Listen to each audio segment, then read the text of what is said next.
Okay, in this lesson we're going to talk about complex conjugate zeros of polynomial functions. For a polynomial function f of x with real coefficients, if a plus bi is a zero of f of x, then a minus bi, its conjugate, is also a zero. Okay, so we're going to look at two examples of where this comes into play. First example says write a polynomial function of minimum degree in standard form with real coefficients whose zeros include -3, 4, and 2 minus I.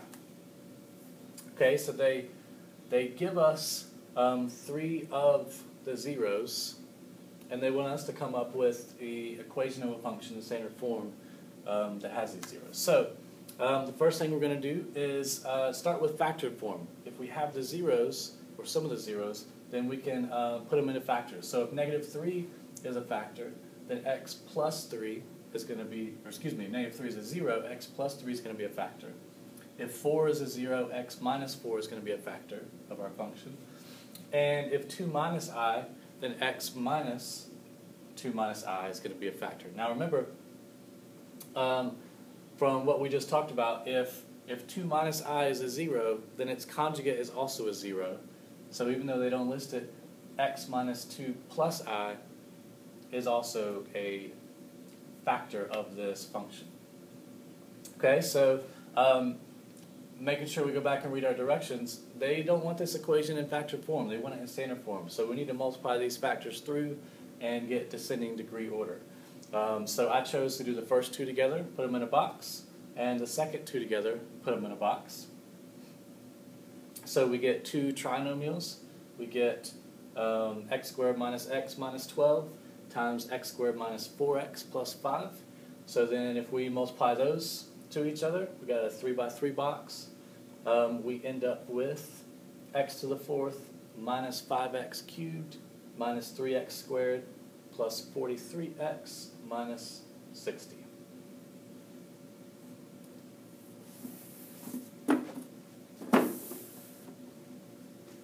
Okay, our second example says find all zeros of f of x equals x to the fifth minus 3x to the fourth minus 5x cubed plus 5x squared minus 6x plus 8, and write f of x in its linear factorization. Okay, so in this problem, we're given a function, a polynomial function in standard form, descending degree order. They want us to, in a sense, factor it. Okay, we don't have a graph. Unfortunately, we don't have our graphic calculators handy, so that we can maybe look at some of the zeros, the x-intercepts.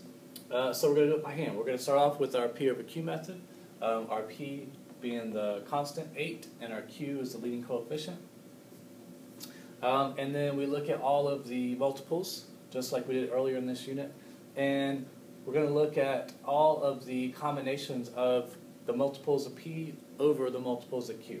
Okay, and here's what we get. Thankfully our q is 1, so we don't have to deal with any fractions. So we've got 1, 2, 4, and 8, and then the opposites of each. Okay, so these are our 8 possible rational roots.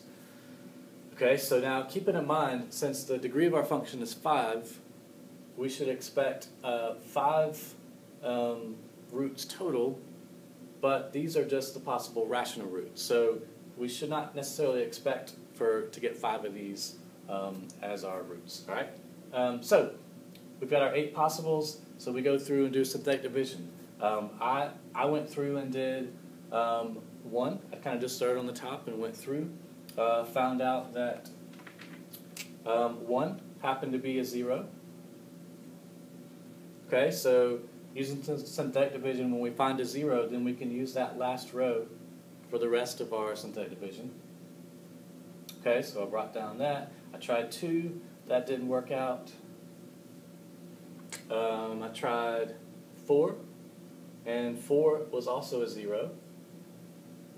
And if you notice that the last row is all non-negatives, so that means that 4 is an upper bound, so I don't even need to take the time to try 8. Okay, so I went down to our negatives. Tried -1, didn't work out. Tried -2. -2 is a 0.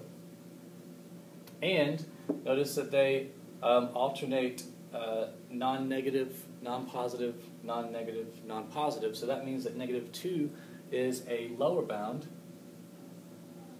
So that means that negative 4 and negative 8 cannot be 0. So I don't have to waste the time testing those using synthetic division. So I've got 3 rational roots, 1, 4, and negative 2. So 1, 4, and negative 2 are the rational roots. So what do we do with those? What we can do is we can take these as 3 of our roots. We still need to find these 2 roots though. So if we take this last row, then 1, 0, 1 is the same thing as x squared plus 1. Set it equal to 0.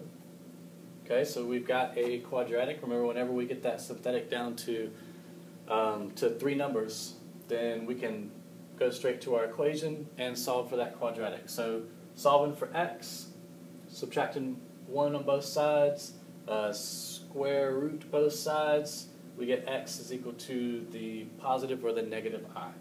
Okay, so those are our 2 complex roots.